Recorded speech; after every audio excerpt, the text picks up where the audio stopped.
The fragile ceasefire between Israel and Hamas has crumbled, giving way to a renewed Israeli ground offensive in Gaza.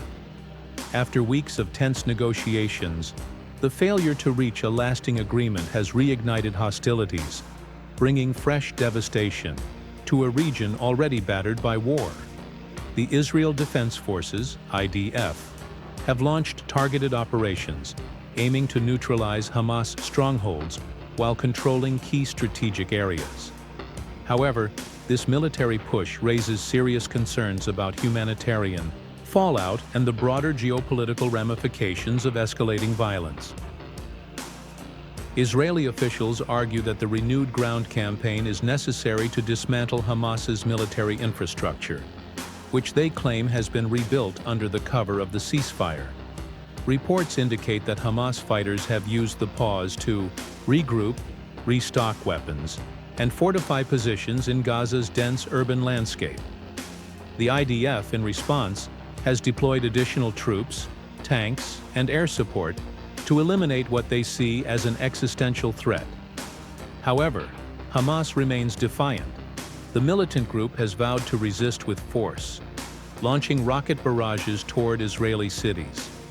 The cycle of violence, familiar yet ever more destructive, continues to unfold, leaving civilians on both sides trapped in a war that shows no sign of abating.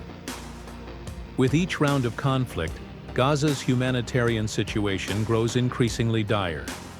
The United Nations has warned of catastrophic consequences as medical supplies, food, and clean water dwindle under the relentless bombardment.